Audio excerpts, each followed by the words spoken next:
पेश है सम्राट की हैंडबुक, मन को फौलादी बनाने के 3 अचूक नियम। आज की दुनिया कितनी उथल पुथल भरी है ना? हर तरफ भागदौड़, तनाव। ऐसे में एक शांत और मजबूत मन कैसे बनाया जाए, ये एक ऐसा सवाल है जो शायद हम सबके जहन में कभी ना कभी जरूर आता है। और इसका जवाब आपको जानकर हैरानी होगी, किसी आजकल की सेल्फ हेल्प किताब में नहीं है, बल्कि ये छिपा है इतिहास के पन्नों में, एक सम्राट की पर्सनल डायरी में। एक ऐसा इंसान जिसने कभी दुनिया के एक बहुत बड़े हिस्से पर राज किया था, रोमन सम्राट मार्कस ऑरेलियस। तो चलिए सबसे पहले ये समझते हैं, मार्कस ऑरेलियस की जो ये किताब है मेडिटेशंस, वो असल में कोई किताब है ही नहीं। ये तो उनकी प्राइवेट डायरी थी। मतलब उन्होंने ये किसी और के पढ़ने के लिए कभी लिखी ही नहीं थी। ये तो बस उनका खुद से बात करने का और जिंदगी की मुश्किलों से जूझने का एक अपना तरीका था। तो सवाल ये उठता है कि एक सम्राट की डायरी से हम भला क्या सीख सकते हैं? खैर, उनका पहला टूल बड़ा ही कमाल का है। इसे हम कह सकते हैं अच्छाई को रिवर्स इंजीनियर करना, मतलब अपने कैरेक्टर को बनाने का एक प्रैक्टिकल तरीका। उनका मेथड बहुत सिंपल था, एक तरह का ग्रैटिट्यूड ऑडिट, यानी अपने आसपास के लोगों को देखो, उनमें जो अच्छी बातें हैं, जो गुण हैं, उन्हें पहचानो और फिर उन्हें अपनी जिंदगी में उतारने की कोशिश करो। ये बिल्कुल वैसा है जैसे अपना खुद का एक ब्लूप्रिंट तैयार करना। और देखिए उन्होंने इसकी शुरुआत कहाँ से की? अपने ही परिवार से। वो लिखते हैं, अपने दादा वेरेस से मैंने सीखा विनम्र और शांत रहना और हर तरह के गुस्से और जुनून से दूर रहना। और ये लिस्ट चलती रहती है। अपनी माँ के बारे में वो कहते हैं, उनसे मैंने सीखा धार्मिक होना, उदार होना और सिर्फ बुरा करने से ही नहीं बल्कि बुरा सोचने तक से बचना। देखिए कितनी गहरी बात है। सिर्फ एक्शन नहीं बल्कि नीयत पर भी ध्यान देना। ये सिर्फ परिवार तक ही नहीं रुका, उन्होंने अपने टीचर्स, अपने दोस्तों सबसे सीखा। जैसे कि अपोलोनियस से उन्होंने सीखा सच्ची आज़ादी और अटूट दृढ़ता, हर हाल में एक जैसा इंसान बने रहना।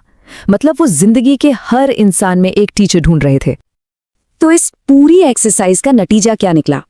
विनम्रता, सेल्फ कंट्रोल, उदारता, दृढ़ता, ये सब कुछ। उन्होंने एक तरह से इन सारे गुणों को इकट्ठा करके एक आदर्श इंसान की तस्वीर बनाई, वो इंसान जो वो खुद बनना चाहते थे। अच्छा, अब आते हैं मार्कस के दूसरे टूल पर, और ये हम सब के लिए बहुत जरूरी है। मुश्किल लोगों से कैसे डील करें। ये एक तरह की मेंटल प्रिपरेशन है नेगेटिविटी से निपटने के लिए। इसके लिए उन्होंने एक मॉर्निंग प्रेप रूटीन बनाया था। देखिए, स्टेप 1, सबसे पहले तो ये मान लो कि चुनौती आने वाली है। सुबह उठते ही खुद से कहो। स्टेप 2, आज मेरा सामना ऐसे लोगों से होगा जो मतलबी हैं, एहसान फरामोश हैं, जलते हैं। स्टेप 3, फिर उनकी वजह को समझो। वो ऐसा इसलिए कर रहे हैं क्योंकि उन्हें सही गलत का पता नहीं है, वो अज्ञानी है। और स्टेप 4, सबसे जरूरी बात, ये याद रखो कि हम सब इंसान हैं, वो भी हमारे जैसा ही है। और इस पूरी सोच के पीछे एक बहुत ही पावरफुल आइडिया है। मार्कस कहते हैं, हम सब एक दूसरे का साथ देने के लिए पैदा हुए हैं। जैसे पैर, हाथ और पलकें, जैसे ऊपर और नीचे के दांतों की कतारें। क्या कमाल का उदाहरण है। मतलब एक दूसरे के खिलाफ जाना तो अननेचुरल है, हमारी फितरत के ही खिलाफ है। ये एक सोच ही हमारा पूरा नजरिया बदल सकती है। और ये हमें उनके सबसे बड़े, सबसे शक्तिशाली हथियार तक ले आता है, अपनी अंदर की दुनिया को मास्टर करना। ये वो नींव है जिस पर बाकी सब कुछ टिका है, जिसे हम कह सकते हैं हमारे मन का किला। मार्कस इसके लिए एक खास शब्द इस्तेमाल करते हैं, द रूलिंग पार्ट, यानी हमारा शासक हिस्सा। अब ये है क्या? ये हमारी चेतना का वो हिस्सा है, हमारा तर्क, जिस पर सिर्फ और सिर्फ हमारा कंट्रोल है। हमारे विचार, हमारे फैसले, हमारी असली ताकत यही है। बाहर दुनिया में चाहे जो भी तूफान आ जाए, ये हिस्सा हमेशा हमारे काबू में रहता है।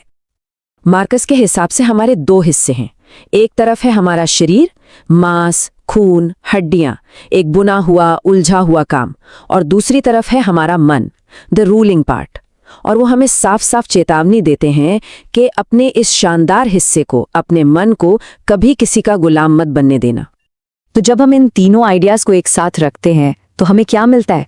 हमें मिलती है जिंदगी जीने के लिए पूरी की पूरी टूल किट, एक प्रैक्टिकल टूल किट जो सीधे एक सम्राट के पर्सनल एक्सपीरियंस से निकली है। तो आइए इस सम्राट की टूल किट को समराइज करते हैं। 3 सिंपल टूल्स हैं। पहला, सबसे सीखो, अपने आसपास के लोगों में अच्छे गुण ढूंढो और उन्हें अपनाओ। दूसरा, हर चीज के लिए तैयार रहो, सुबह उठकर मुश्किलों के लिए मेंटल रिहर्सल करो। और तीसरा और सबसे जरूरी, अपने कोर को बचाओ। हमेशा याद रखो कि हमारा मन, हमारा रूलिंग पार्ट, एक ऐसा किला है जिसे कोई छू नहीं सकता। तो ये सब हमें एक आखिरी सवाल पर लाकर छोड़ देता है। मार्कस ने तो अपने टीचर्स की एक पूरी लिस्ट बना ली थी। तो सवाल ये है कि हमारी जिंदगी में वो टीचर्स कौन हैं और हम उनसे कौन से गुण सीख रहे हैं? जरा सोचिए।